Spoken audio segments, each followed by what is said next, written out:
In the realm of true crime, some cases defy comprehension with their layers of deception, betrayal, and a mother's unthinkable actions.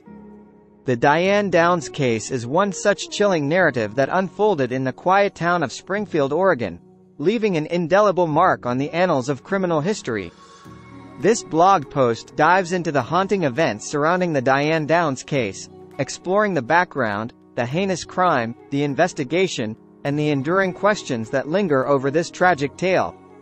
Diane Downs, a seemingly ordinary woman residing in Springfield, projected an image of a loving mother of three. Yet, beneath the veneer of normalcy, an unsettling undercurrent hinted at a darker truth.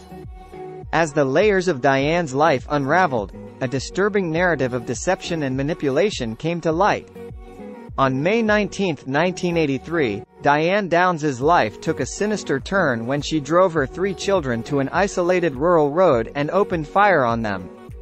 Her motives for such a heinous act remain shrouded in mystery. Christy, 8 years old, suffered severe injuries but survived. However, Cheryl, 7, and Danny, 3, were not as fortunate.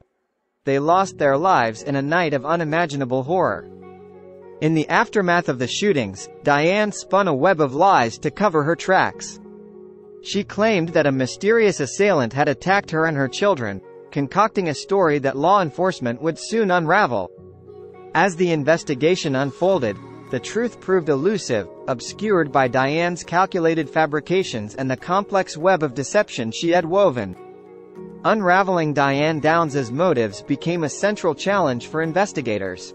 The complex tapestry of her life, marked by failed relationships, a desire for freedom, and questionable choices, suggested that her children were perceived as obstacles rather than cherished offspring. The motive for such a monstrous act remained elusive, leaving investigators and the public grappling with the unfathomable question of why a mother would harm her own flesh and blood. Diane Downs's trial, a highly publicized spectacle, became a theater of deceit, with the defendant portraying herself as a victim rather than the perpetrator. The courtroom drama featured dramatic testimonies, including Diane's own, which only deepened the mystery surrounding her actions.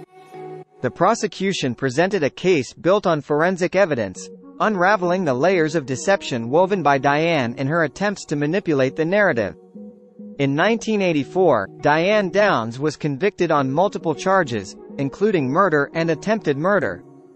The jury's verdict reflected the rejection of Diane's deceptive narrative, and she was sentenced to life in prison with the possibility of parole. The legal repercussions marked the end of one chapter, but the enduring questions surrounding Diane Downs and her motives persisted.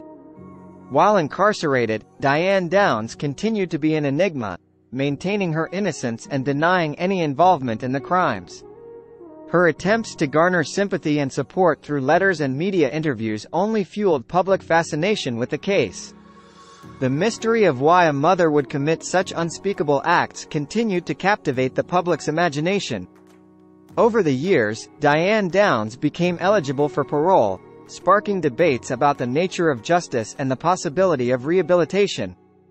Despite her pleas for release, parole boards consistently denied her freedom, citing concerns about her lack of remorse and the unresolved questions surrounding the case. The specter of Diane Downs and the shadows of her crimes continue to cast a long and haunting legacy. The Diane Downs true crime case is a haunting exploration of maternal betrayal, deception, and the inexplicable darkness that can reside within the seemingly ordinary. As the layers of Diane's life were peeled back, a chilling narrative emerged, one that left a scar on the community of Springfield and ignited a broader conversation about the complexities of the human psyche.